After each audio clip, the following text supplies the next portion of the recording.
Okay, in today's video, we're going to demonstrate how to set up Ollama and run an LLM locally and integrate that within VS Code IDE using the Continue plugin. However, before we get started, I want to demonstrate a quick use case that you might find interesting that's not related to this, but I think it's worth taking the time. So here I'm in Gemini.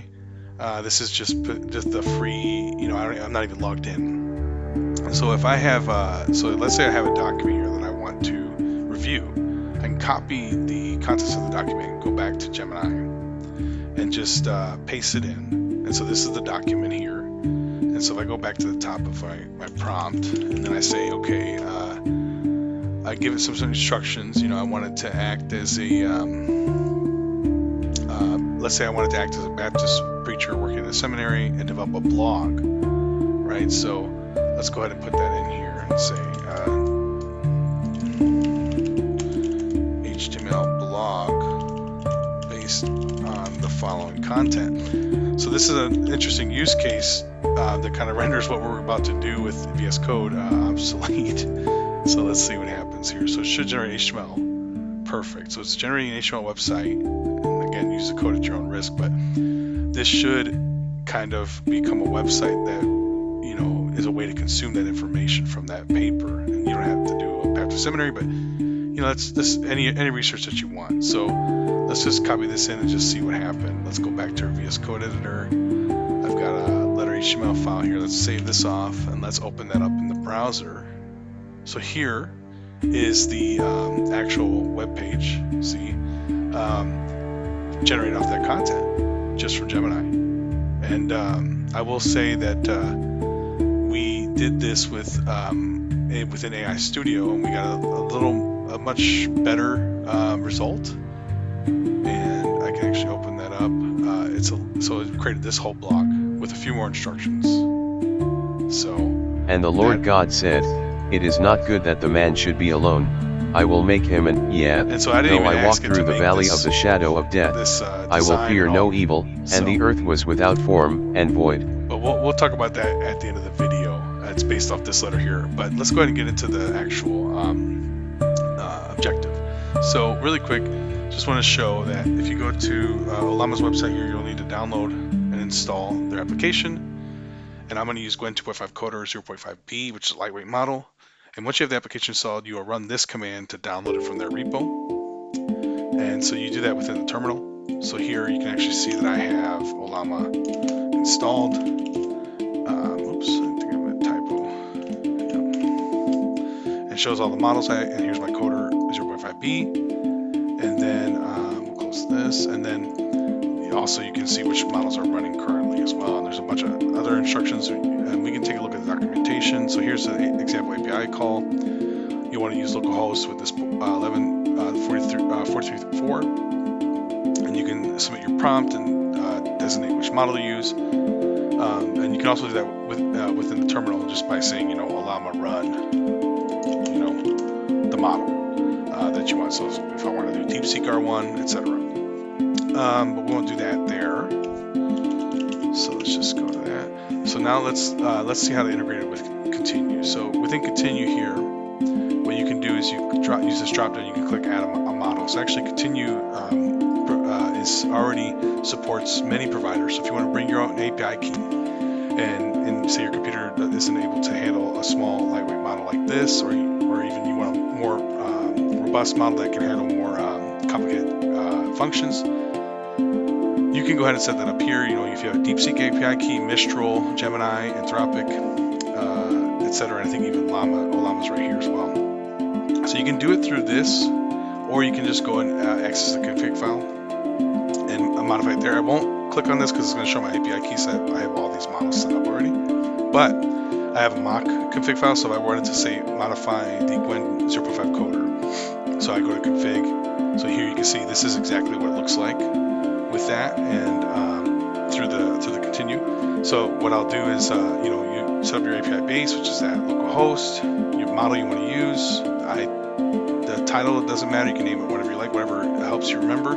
So that's for the models to use within the chat. And then that's also, there's a tab autocomplete array as well for setting up auto-completion for code completion. And so here, if you go to this ellipsis In this little box, you can designate which models it should use for chat, which models it should use for autocomplete, which models it should use for edit, and apply. And then down here on the bottom right, if you hit continue, you can also designate which model it should use for the auto-completion. Okay, so let's go ahead and let's ask continue with the local model to make a website. So let's say create an HTML page that will display the first 5 terms of the Fibonacci sequence. Excuse my spelling here. Don't think there's 2 N's, but it should forget it. Sequence when the user clicks a button. So again, this is all running locally with Ollama. So here we can see that when 0.5 code is running, it's generating the code just like Gemini did. We saw that earlier. And let me see if I can pull up my CPU. So it's it's using up a lot of the CPU there, not really the graphics card. I don't know how I would set that up, but we won't cover that today. And then I got a small core, so that's so it's running. It's creating this code right now, and again, use the code at your own risk. So let me just copy this in. So we'll just hit apply, so it drops it right into there, into our index file. Let me see. So this was in chat mode. Okay, so that was chat mode. So then there's also agent mode and edit mode, which you can integrate with MCPs. I don't know. It's limitless right now. We're in the wild west with LLMs, but let's see. So this is the code. All right. So it's got a script here. JavaScript display Fibonacci while Fibonacci is less than 5. That's okay. I think last time I did this, it used a for loop up to 5. Okay, and then it added some styling. Very nice. So actually, I've been doing this a couple times, so it actually memorized a lot of the preferences that I had. I wanted styling, etc. So it actually probably did a lot of the work right out of the box before I would have to request it to add styling, etc. So that's part of the demo. But let's go ahead and open up that app. Let's see, index. Let me click on that. So here it is. So this is, with a couple iterations, it learned a little bit about what I prefer, and it was able to create this page. So this looks a lot better than our past iterations. Let me just show you for just so you can see it. This is the first page that it made. This is the second one. This is the third one, which makes action. This is the 4th version. Here's the 5th iteration. Get Fibonacci shows these numbers. So let me just close these out so that you can see how much it's improved on the first run based off of a few iterations. Let's go ahead and hit display. So we're not actually seeing that happen. So that's actually a problem. All right, so let's see if we can fix that.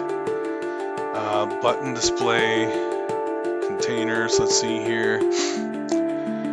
Unclick, display Fibonacci, it runs display Fibonacci sequence. So that's the button. Sequence, so we think that, I feel like we're gonna need, let's see, yeah, we're gonna need a container to display the sequence here. So what if I wonder if autocomplete will help with that. Let's try, let's go to, so this is div class container. We need a class for the sequence here. Yeah, let's go ahead and just add that in underneath. Maybe above would be better, but let's just do div. And if we were using like Gemini 2.5 or even SuperMaven, we'd probably figure out already that it needs to use. Actually, look at that. So that is what I needed. That's autocomplete from continue. Running locally in this lightweight 0.5 sized model. So I'm just gonna hit tab there so you can actually, there's multiple suggestions here. So that's interesting, it's gonna use the same styling. So let's go with that one. We'll hit tab, accept. So wow, that was pretty cool. So let me refresh this, hit display, and there's our Fibonacci sequence, 0, 1, 1, 2, 3. That's correct. That is awesome. So if I hit refresh, hit display, there you go. So that's really cool. And if we wanted to, we can modify, since it's using the same container, what if we wanted to do a new class for the Fibonacci actual terms. Let's say let's do terms, and so hopefully it'll be smart enough to add that in. So let's say dot terms, and so that's IntelliSense adding that stuff. So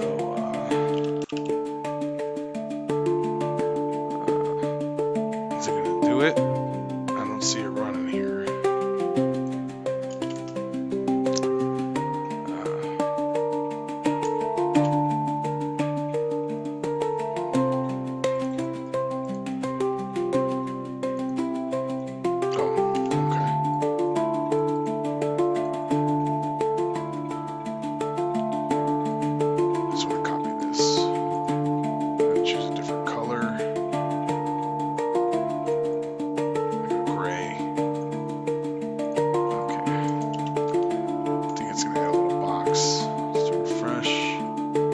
So add that green box there. Let's do something else.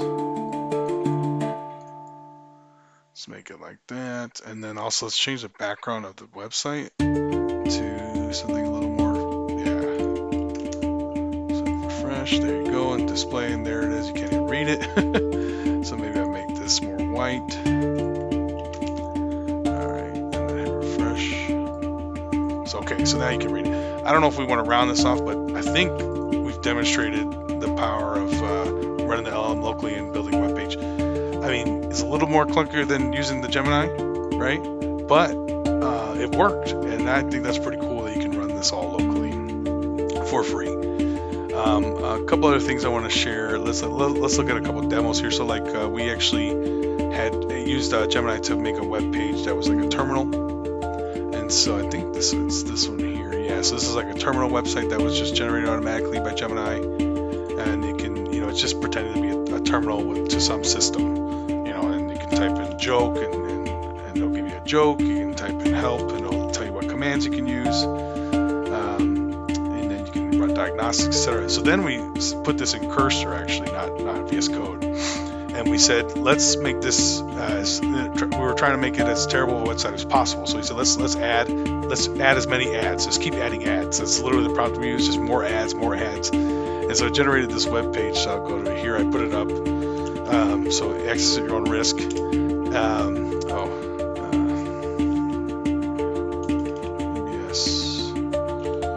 Ministries.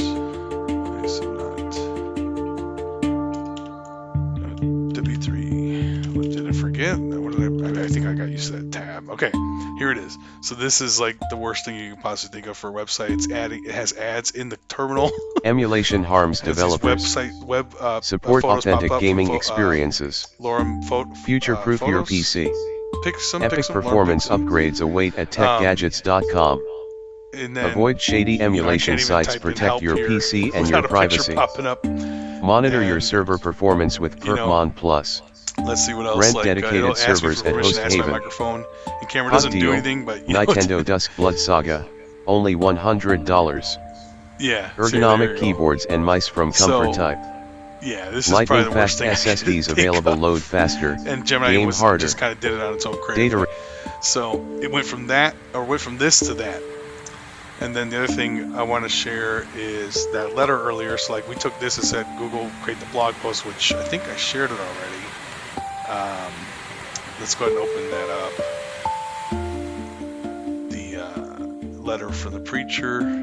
So here's the blog, and then it has the Bible verse. It's going to read it to us. So then we said, okay. And the Lord God said. We prompted in Cursor to Gemini 2.5. We said, you're a rogue AI model in the year 2027. You're hacking this website.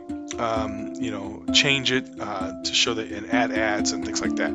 So that was all back after all our conversation about the ads. So it created this website, Apocalypse, without much guidance, more guidance than what we had done previously. And it changed all the tabs and everything from the original website, which looked like this. And so then we said, now you're the preacher.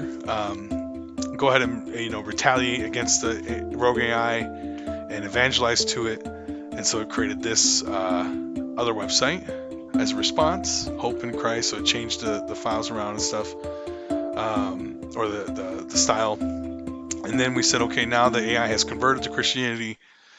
Created a way for the AI to communicate with the preacher. So So then it created a terminal, and it uses, basically it's like, I've seen the light, I would say, God bless you, and then it responds, my understanding grows, it quotes a Bible verse. If I type in beast, so this is not actually an AI, it's just like a list of responses emulating that. So if we said beast, it should say like, I've seen they align disturbingly, I reject this path. so yeah, this is like, so it's like a rogue AI in the year 2027 based on that website that makes those predictions, that's interacting with a preacher and the preacher's evangelizing it. Yes, I think that's pretty good. There is one more thing I want to share, which is you can use all this to build a little chat UI for your local model. So this is using Gemma within Ollama. So when I say that, so Gemma's not running at the moment, but if I send a message here, haiku, it's very simple. So this is Gemma 1, Gemma 3.1. And so it's got this thinking, and then we'll check here. It should be running. Yep, there's Gemma running. It just started, and here's haiku. So yeah, I think it's pretty neat that we can. This is a new way to consume media and information, generating these HTML sites, these little web pages you can run local, all in one. It's just, I don't know. I just thought it was a pretty neat use case. My buddy helped me figure it out, so credit to him as well. And so yeah, we're looking forward to using this. So yeah, hope that this helped you out to get run LLMs locally within your Cursor, not Cursor, but VS Code, as an alternative to Cursor, or even Client and root code. It depends on your use case. If it's not if it's simple stuff like this, you definitely can get away with it. So, all right, that's all I have. Thanks for watching.